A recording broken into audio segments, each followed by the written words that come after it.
was happening very fast. For all of New England, this was very big.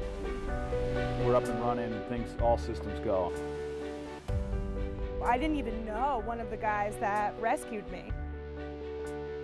It was a wake-up call.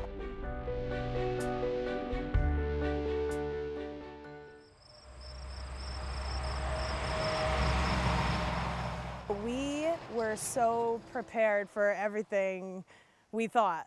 We filled buckets of water and put them in our bathtubs. We checked all of our batteries and our flashlights, had candles up in, you know, every room of the house. We started making ice on Friday to fill the coolers because we thought that the power was going to go out and we didn't really know for how long. Watching the news and heard that it was going to rain. You know, it may rain for a day.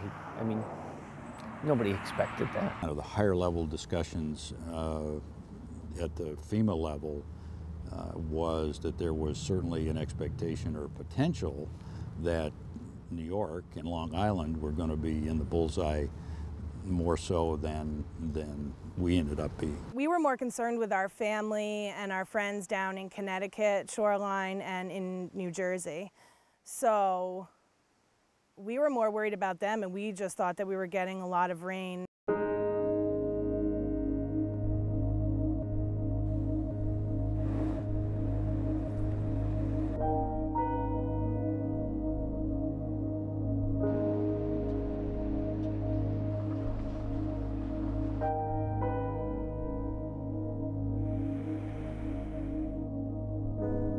The hardest part was overriding the bigger national news networks, overriding the Weather Channel.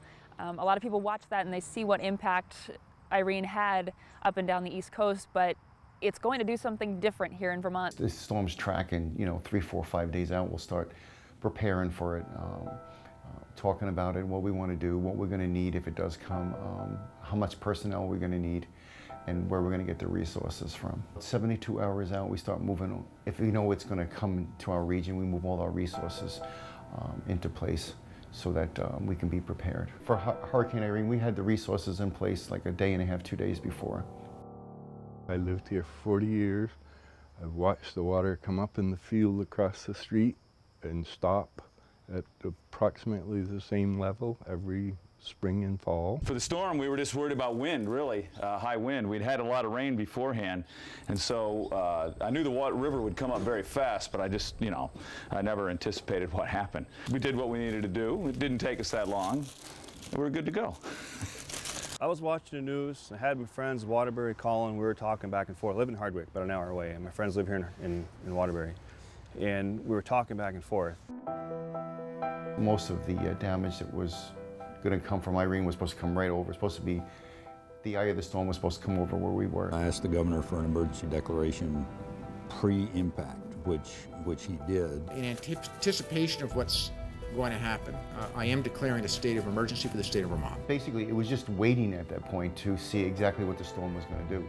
I mean, we're all there and just watching it. So we were just like at the mercy of the storm. We had to wait till what it was going to do before we could actually react. That was a big issue with Irene, is we knew on paper what we were getting, but what it resulted in real life, there were a lot of uncertainties. If I had any sense of thought that something like that was going to happen, I probably would have started packing things up, you know, personal items, just being able to, instead of just running out the door with myself and the dog. But I didn't really think it was going to be that bad.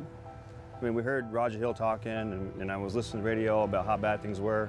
When I heard Bill Sheplock, our town manager, come back on and said, "We're closing Randall Street," and I said, "Oh no." Being here and watching the water come up across the street, seeing it stop where it usually does, turned my back and ignored it. A few minutes later, the fireman came and said, "Get out." I didn't believe him, but I got out. We had 2 gigantic holes in the back of my field where the river had decided that it no longer wanted to make the turn. It just went straight across my field. You see it on TV all the time. You watch the Weather Channel, you get to see. It was just mind-blowing seeing it when it's on your doorstep. When I left and I started to drive down the road, I came across a lot of the road that was already fallen in, and That's when it really started to hit me that something was going on, but still not until half an hour after I left when one of my neighbors called me and said, "Your house just fell into the river and it's gone."